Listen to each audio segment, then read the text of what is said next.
Hi everyone, this side भूमिका टक्कर and आज अपना चैप्टर 6 का रिवीजन होगा, that is prevention of operation and mismanagement. सबसे पहले मैं बता दूं कि रूल होता है मेजॉरिटी का। जो भी अपने पढ़ते हैं आज तक, जितने भी अपने देखे हैं कि चाहे बोर्ड रिजोल्यूशन हुआ, चाहे अपना शेयर होल्डर का रिजोल्यूशन हुआ, वी सी कि मेजॉरिटी विंस। मेजॉरिटी के हिसाब से चलता है जो कंपनी है वो, ठीक है, चाहे वो बोर्ड रिजोल्यूशन है, चाहे वो शेयर होल्डर का रिजोल्यूशन है। मेजोरिटी मतलब सिंपल मेजोरिटी, जो अपने OR का बात करते हैं, यानी कि मोर देन 50% का जो पर्सन है वो येस बोल रहा है, that is the majority thing, ठीक है। बट इस रूल का कुछ एक्सेप्शंस होता है। कब कब होता है? जहाँ पे कंपनी में अल्ट्रा वायर्स चल रहा है, यानी कि एक्ट के भी अगेंस्ट में काम हो रहा है, प्रोविजन कुछ और बोलती है और काम कुछ और तरीके से हो रहा है, वो हो सकता है। या तो फिर जहाँ पे स्पेशल मेजोरिटीज़ का ज़रूरत है, मतलब जहाँ पे SR ज़रूरत है, तो वो एक एक्सेप्शन में आता है। ये पहला क्वेश्चन अपना चल रहा था। उसके बाद अपना पर्सनल राइट्स जहाँ जहाँ पे आता है कि एक इंसान के ऊपर पर्सनल राइट, जैसे अपने स्मॉल शेयर होल्डर के बारे में, स्मॉल शेयर होल्डर डायरेक्टर के बारे में अपने डिस्कस किए थे इन द चैप्टर 1 में। तो वहाँ पे उनके पास एक पर्सनल राइट है कि ये स्मॉल शेयर होल्डर डायरेक्टर बन सकता है लिस्टेड कंपनीज में। उसके बाद जहाँ जहाँ कंपनी में फ्रॉड होगा, ठीक है, और फ्रॉड किसके ऊपर होता है? माइनॉरिटी के ऊपर हो रही है, तो इन सच अ केस में मेजोरिटी रूल यहाँ पे ब्रेक हो जाएगी। तो माइनॉरिटी अब यहाँ पे ट्राइब्यूनल के ऊपर कंप्लेन करती है, और जो आगे का प्रोसेस वो अपने देखेंगे। तो ये 4 एक्सेप्शंस आते हैं जहाँ जहाँ मेजोरिटी रूल टूट जाता है, ठीक है। इसी के साथ आगे बढ़ते हैं। द नेक्स्ट क्वेश्चन इज, सबसे पहले तो ऑपरेशन और मिसमैनेजमेंट है क्या, ठीक है। तो जो अपने बुक्स में लिखा है, दैट इज ऑपरेशन का मतलब क्या हुआ कि कुछ ना कुछ गड़बड़ अपने ऊपर हो रहा है, ठीक है। और मिसमैनेजमेंट मतलब मैनेजमेंट जो है, यानी कि जो अपनी बोर्ड है, जो अपनी यहाँ पे MD हो गई, डायरेक्टर्स हो गई, तो उन लोगों के प्लेस में जो अपने को मैनेज करे, जो अपने को कंट्रोल करे जिस कंपनी को, ठीक है, वहाँ पे कोई मटीरियल चेंज हुआ है, और उस मटेरियल चेंज के होने के कारण से लाइकली वो लोग अफेयर जो है, likely that the affairs of the company इस तरीके से वो लोग कंडक्ट करिए जो प्रीजुडिकल टू द इंटरेस्ट है।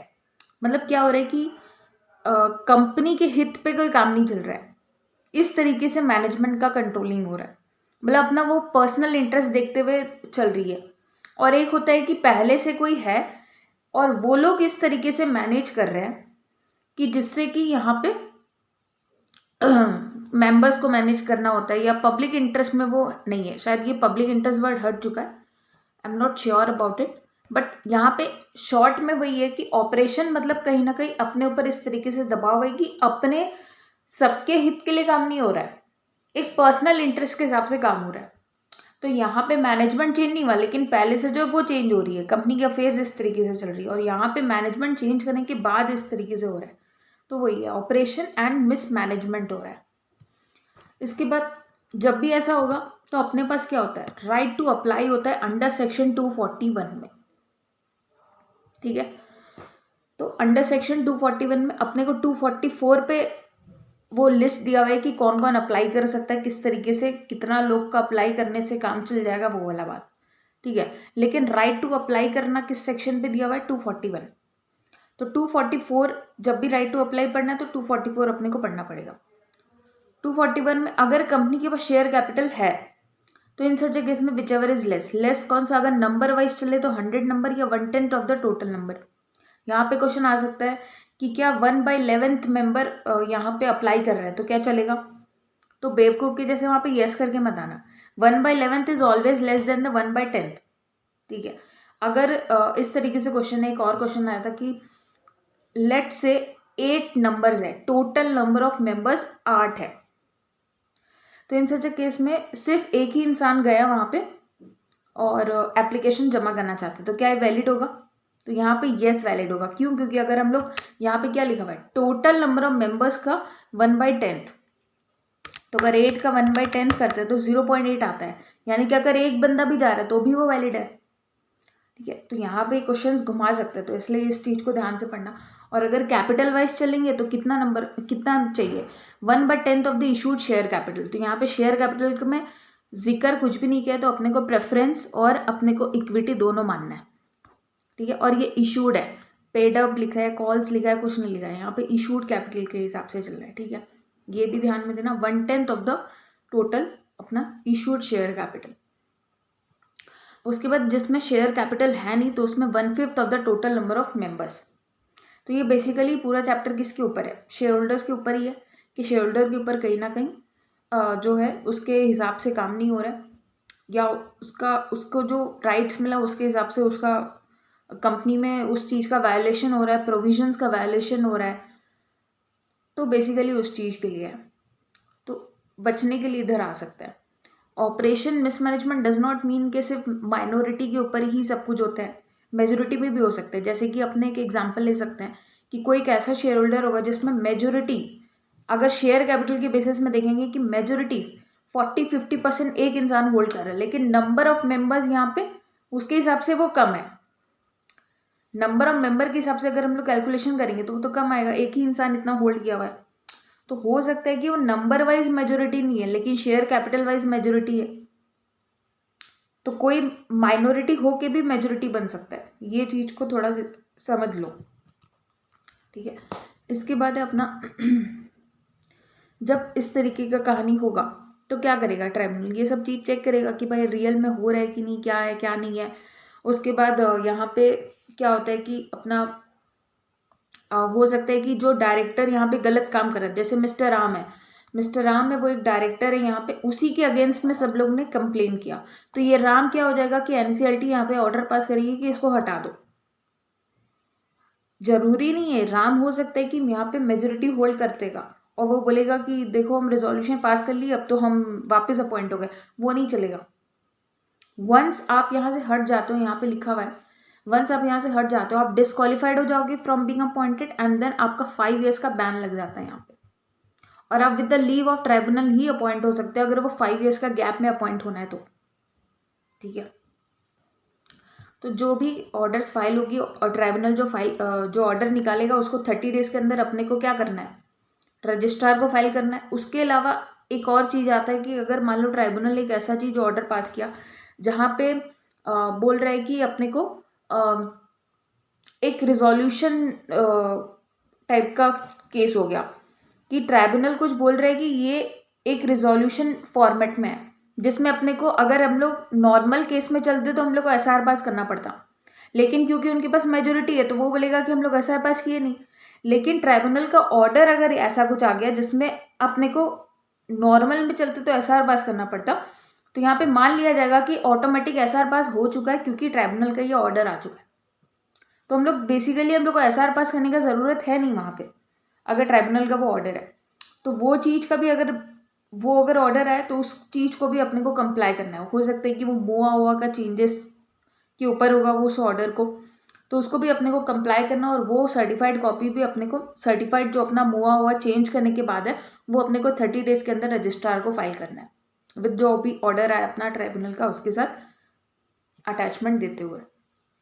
अगर इस चीज़ को अपने ब्रेक किए तो क्या होगा, पनिशमेंट अपना कंपनी के ऊपर 1 लाख से 25 लाख है, और यहाँ पे ऑफिसर इन डिफॉल्ट में 25,000 से 1 लाख है। यहाँ पे आसान रहेगा आपको याद करना जो अपना पनिशमेंट है, क्योंकि वो 2 ही जगह है, एंड यहाँ पे जो पनिशमेंट है वो सिमिलर है, जो यहीं पे वो भी नीचे पे आपको देखने मिलेंगे, ठीक है। अब इसके अलावा अपने आगे बढ़ते हैं। जो इंसान यहाँ पे एमडी डायरेक्टर जो गिल्टी पाया गया उसको क्या होगा, डिस्क्वालीफाइड हो जाएगा, 5 साल का यहाँ पे बैन लग जाएगा फ्रॉम बीइंग क्वालिफिकेशन। नाउ एक आता है क्लास एक्शन अंडर सेक्शन 245। ये क्या है, यहाँ पे कंपनी जो है वो सबके इंटरेस्ट में काम नहीं कर रही है। ये जो सेक्शन है बेसिकली ये ऑल ओवर इंडिया सबके लिए एप्लीकेबल है, मतलब यहाँ पे डिपॉजिटर भी आ जाएगा, ठीक है, चाहे आप मेंबर हो वो भी आप आ जाओगे। तो members as well as depositor दोनों यहाँ पे अलाउड है। तो ये क्या कर रहे हैं, देख रहे हैं कि कंपनी अपने इंटरेस्ट के हिसाब से काम कर रही है, और उसमें हो सकता है कि बड़ा घोटाला हो सकता है, जैसे इसमें ऑडिटर भी इन्वॉल्व हो सकता है, कंपनी खुद इन्वॉल्व हो सकती है, उसके जो डायरेक्टर्स है वो इन्वॉल्व हो सकते हैं, फ्रॉडुलेंट वे पे कुछ कर रहा है, कोई एडवाइजर भी इन्वॉल्व हो सकता है, एक्सपर्ट भी इन्वॉल्व हो सकता है। तो उन सब से कंपनसेशन लेने के लिए यहाँ पे ये क्लास एक्शंस आता है। क्लास एक्शन मतलब एक साथ झुंड में जाना है, अपने को अप्लाई करना है। तो झुंड में जाने के लिए क्या करना पड़ेगा, बोलते हैं कि अगर मिनिमम नंबर ऑफ मेंबर्स के हिसाब से अगर चले, जहाँ पे शेयर कैपिटल नहीं है, तो उस केस में 5% of the total number of members of the company, ठीक है, या फिर 100 मेंबर्स ऑफ द कंपनी। ये चीज़ एप्लीकेबल यहाँ पे डिपॉजिटर के लिए भी हो जाएगी। यही सेम चीज़ डिपॉजिटर में भी यही वाला स्लॉट लगता है, चाहे मेंबर हो चाहे डिपॉजिटर हो, और जहाँ पे शेयर कैपिटल नहीं है, ठीक है। तो क्या है कि 5% of the total number of members या फिर 100 members which ever is less, वो जाके अप्लाई कर देंगे। इसमें ये ध्यान में रखना कि 2-3 जगह से क्लास एक्शन एक साथ जरूरी नहीं है देना, मतलब अलाउड ही नहीं है एक्चुअली, ठीक है। मतलब वो भी क्लास एक्शन के हिसाब से कोई और जगह से भी जा रहा है ज्यूरिसडिक्शन पे कंप्लेन, फिर कहीं और ज्यूरिसडिक्शन से भी कंप्लेन जा रहा है, ऐसा नहीं चलेगा। एक ही बार में सब लोगों को मिलके एक कंप्लेन फाइल करना है। यहाँ पे हो सकता है कि एक रिप्रेजेंटेटिव अपॉइंट होगा, वो लोग अपना एक लीड मेंबर चुनेगा, वो जाके सारे एप्लीकेशंस को रिटर्न करके सबसे साइन करवाएगा, तब जाके एप्लीकेशन जमा करेगा। उसके बाद अगर शेयर कैपिटल के हिसाब से चले तो मिनिमम कौन कौन फाइल करेगा, अगर यहाँ पे in case of unlisted company है तो 5% हो जाता है, और इन केस ऑफ लिस्टेड है तो 2% of the issued share capital अपने को लेना है, ठीक है।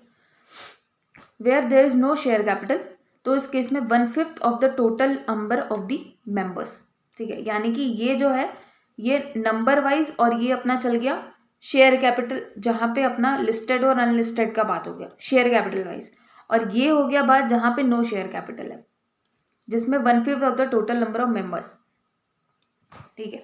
मतलब ये बेसिकली यहाँ पे ये वाला बात नहीं किया कि इसके पास शेयर कैपिटल है या नहीं है। अगर अपने को नंबर वाइज चलना है तो ये वाला तरीके से चल सकते हैं, अगर अपने को शेयर कैपिटल के हिसाब से कैलकुलेशन करना है तो ये वाला वाइज चल सकते हैं, और जहाँ पे शेयर कैपिटल है ही नहीं तो इन सच केस में 1/5 of the total number of members जाएगा एप्लीकेशन जमा करने, तब होगा काम।